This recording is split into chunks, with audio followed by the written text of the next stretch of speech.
The morning started the way most of them did. Same parking space, same walk past the east loading bay, same pause at the time clock while I finished my coffee and listened to the plant wake up. Motors warming, conveyors ticking into rhythm. The building had its own way of breathing if you stayed long enough to notice it. I'd been there long enough. 17 years will do that to a person. My name is Eli Barrett. At Carradine Plastics, I was officially the head of automation engineering. Unofficially, I was the person they called when something didn't sound right. Not alarms, not red lights, just a change. A vibration that lingered half a second too long. A pause where there shouldn't be one. Machines don't usually fail loudly at first. They whisper. On my desk sat the same object it always had. A black, spiral-bound notebook, no label, no dates on the cover. Inside were pencil sketches, pressure values, timing offsets, notes written sideways in the margins. It wasn't a manual, it wasn't documentation, it was memory. Things learned at 2 in the morning when no one else was around and production still had to run. I never talked about that notebook. Most people didn't know it existed. That morning, I set it down next to my keyboard and logged into the system like always. Line 3 was already running. Betty, the extruder, had her usual hesitation at startup. Nothing serious. I made a small adjustment, the kind that never shows up in reports, and watched the output stabilize. Routine. At 9 sharp, an email reminder popped up. All department heads, conference room A, new plant manager's first full presentation. I closed the system, grabbed the notebook without thinking, and headed down the hall. Conference room. A used to belong to Frank Carradine before he retired. He kept fishing photos on the wall and always left the blinds half open. The light mattered to him. That was gone now. Frosted glass, neutral tones, everything measured, symmetrical, and clean. Natalie Voss stood at the front of the room when we arrived. Early 40s maybe. Seattle background, MBA. She had the posture of someone who'd never had to raise her voice to be heard. Her suit was tailored just enough to remind you she didn't plan on being challenged. I took a seat near the back, notebook resting on the table, unopened. She began with numbers, efficiency curves, trend lines, words like alignment and optimization, nothing incorrect, just incomplete. When she talked about modernization, she didn't raise her voice. She didn't need to. The slides did the work for her. Our partnership with Cillian Systems, she said calmly, will allow us to transition from reactive maintenance to adaptive intelligence. I watched the faces around the table. Most people nodded. A few scribbled notes. No one asked questions. I didn't either. There was a slide titled Personnel Optimization. I didn't look away from it. After long enough, you learn when a moment is meant for you, even if no one says your name. We'll be streamlining certain roles, Natalie continued, to reduce dependency on individual knowledge holders. That phrase stayed with me, knowledge holders. I thought of the notebook, the spiral binding worn smooth where my thumb rested.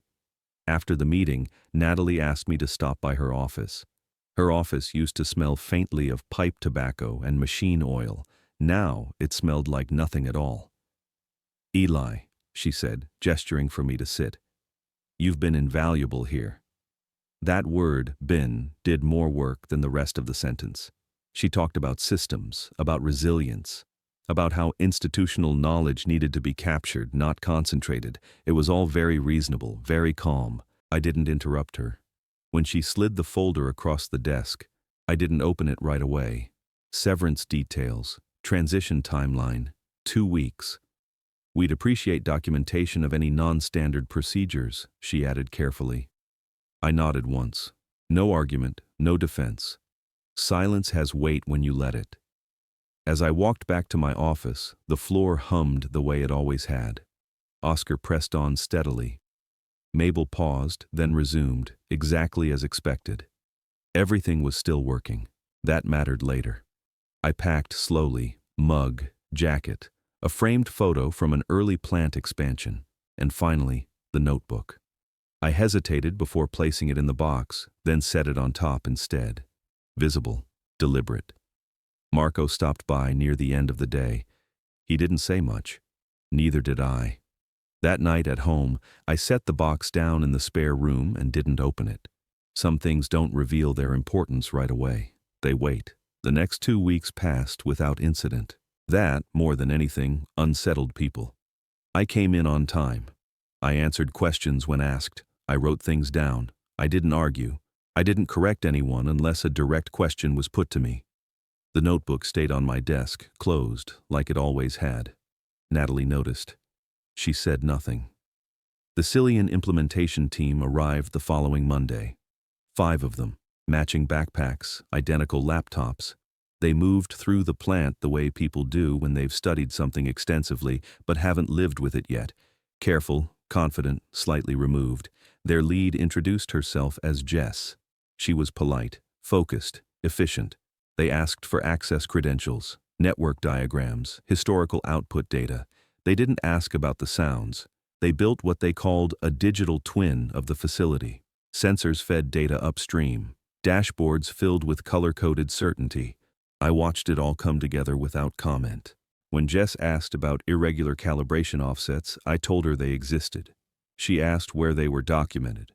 I told her some were, some weren't. She nodded and typed something into her tablet. "We'll normalize that," she said. I wrote nothing in the notebook that day. By the end of the first week, the system was live.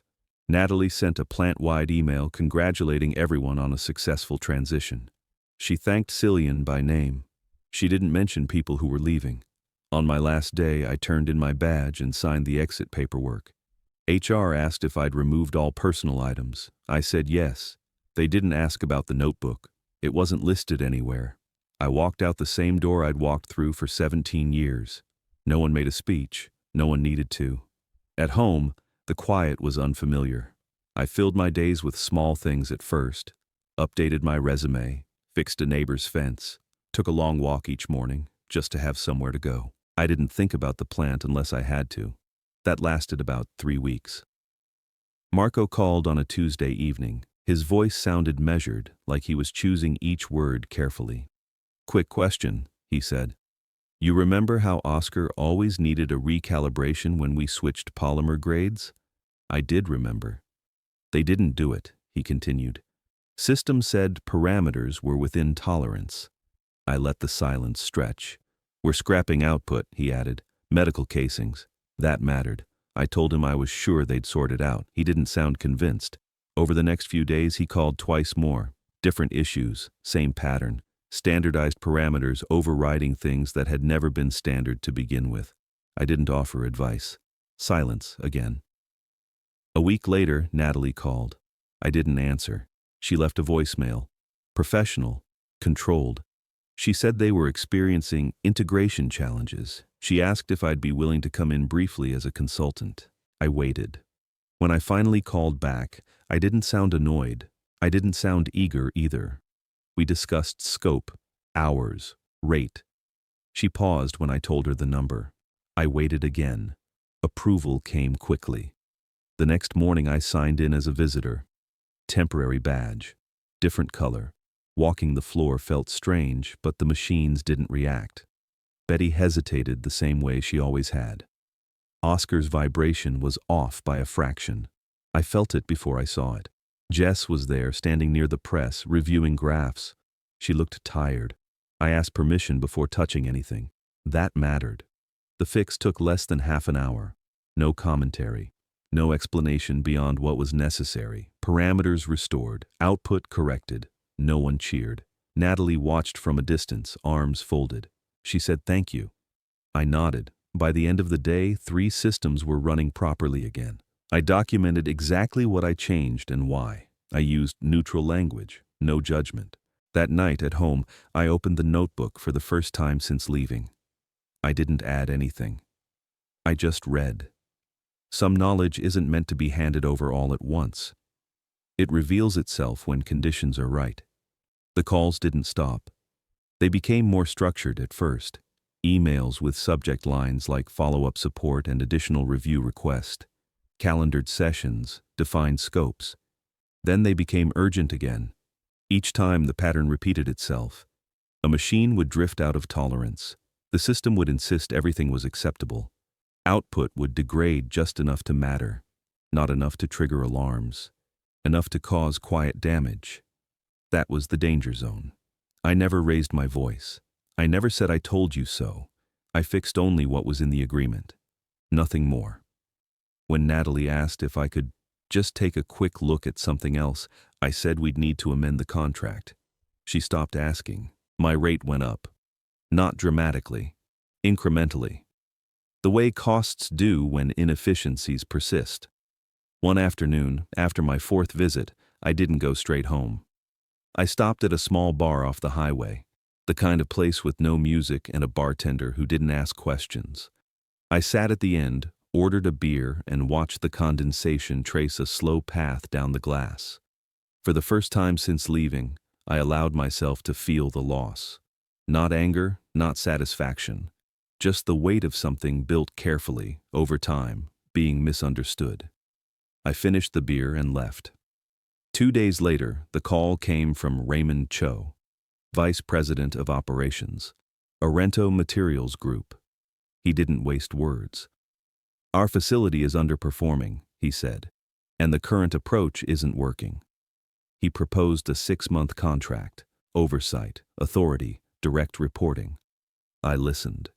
When he finished, I asked for conditions, access, autonomy, a named assistant from the floor. He agreed to most of it, paused at Marco's raise, then agreed to that too. We signed the paperwork the next day. Returning felt different this time. No temporary badge, no escort. Natalie wasn't in the building. Marco met me at the conference room that would become my workspace. He brought coffee. He didn't say much. He didn't need to. The first thing I did was audit. Not just machines, people, processes, dependencies. The Cillian system wasn't malicious. It wasn't incompetent either. It was blind. It treated the plant as a collection of independent units instead of a living chain. It didn't understand that adjusting one thing upstream meant compensating downstream. Humans had always handled that quietly. I began designing a layer between the system and the machines. Not a replacement, a translation. I named it Barry Logix in my notes. No announcement, no branding, just a working title. The notebook stayed open on the table now. Marco read it sometimes, asked questions, wrote his own notes beside mine. We took lines offline, one at a time. Management complained. Cho intervened. Deadlines held. When the first line came back online under the new framework, the improvement was subtle, then measurable, then undeniable. Efficiency rose, scrap dropped. The machine sounded, settled. No one celebrated. They just stopped calling me in a panic. Near the end of the 2nd month, Cho visited in person. He reviewed the metrics, walked the floor, asked careful questions. "This system," he said eventually, "it has value beyond this plant." I told him it wasn't theirs. We discussed licensing, ownership, terms. It was quiet, professional. By the time he left, we both understood the outcome. The notebook closed that evening with a different weight to it. Not memory anymore. Foundation. Authority changes things, but not the way people expect. It doesn't arrive with announcements. It shows up in scheduling emails that stop including certain names, in approvals that come back without revisions, in meetings that quietly stop happening. Natalie's name disappeared from my inbox entirely. Cho kept his distance, which I appreciated. He checked progress through reports, not hallway conversations. When he did visit, he listened more than he spoke. Barry Logix, still unofficial in name, spread line by line. Each installation followed the same process. Audit, isolation, adjustment, observation, no shortcuts. Some machines resisted at first, not mechanically, culturally. Operators were used to compensating manually. They didn't trust dashboards yet. I didn't push them. Instead, I asked them to explain what they watched for, what they felt, when they knew something was off. Those explanations went into the system, translated into thresholds and conditional logic, always traceable back to a human observation. Nothing opaque, nothing automatic without context. The notebook evolved. It was no longer just mine. Marco added pages. So did 2 maintenance leads. different handwriting, same restraint. Midway through month 3, while reviewing historical performance data, I noticed gaps, not anomalies, absences, log files missing entire days, replaced with summaries that felt curated. I didn't mention it immediately. I restored what I could, cross-referenced timestamps, compared raw sensor feeds to reported outputs. The discrepancies were consistent, too consistent. When I found the emails, I stopped digging. That's a rule I learned a long time ago. When evidence starts arranging itself, you slow down, you document, you don't react.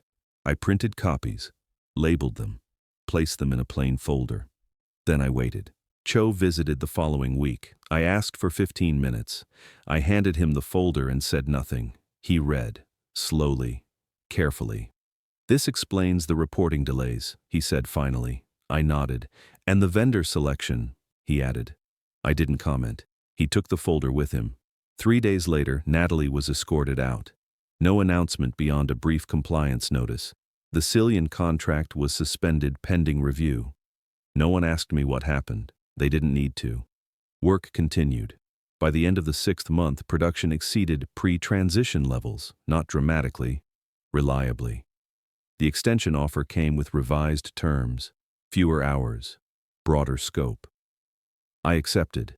Barrett Integration Group became a legal entity that same week. 2 hires, then 4. The notebook was scanned, indexed, and archived, but the original stayed on my desk. Some things don't belong in databases. At the National Automation Conference, I spoke without slides.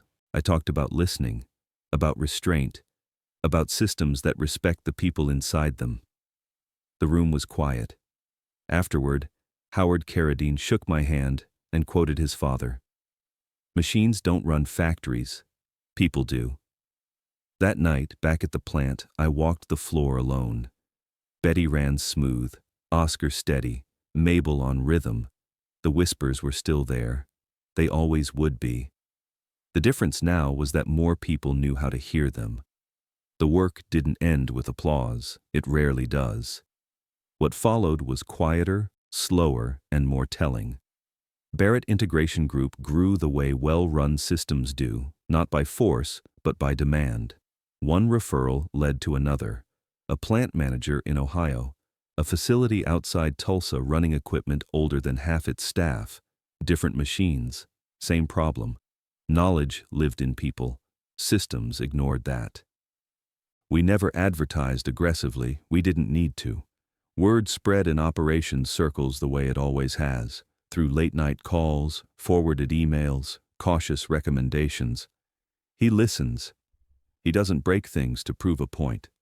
He doesn't replace your people. That was enough. At Carradine, my role gradually shifted. I wasn't needed every day anymore. Marco handled most issues. The system flagged problems early. Operators trusted what they saw because they understood why it said what it said. That mattered. One afternoon, months later, I sat in the same small conference room where I'd first unpacked my box. The notebook lay open beside me, though I rarely added to it now. Most entries came from others, different handwriting, same attention. Howard Carradine visited again, this time without entourage or agenda. He walked the floor slowly, stopping to talk with operators by name. He asked about families, about shift rotations, about what had changed. No one mentioned software. When we sat down afterward, he was direct. "We're buying back control," he said. "And when we do, we want this partnership to continue, long term." I told him I'd consider it. I already knew the answer. That evening, before leaving, I did something I hadn't done in years. I shut down my computer early. I walked the floor without a checklist, without a purpose beyond presence. I rested my hand on Oscar's frame and felt the vibration. Steady. Content. Machines don't get happy, but they do settle. As I stepped outside, the sun was low, casting long shadows across the lot. The same parking spaces, the same building, different understanding. My phone buzzed with a message from one of our junior engineers. First solo site visit complete. No emergencies. Good notes. I replied with a single line. Listen first. At home that night, I placed the notebook back on the shelf where it now lived.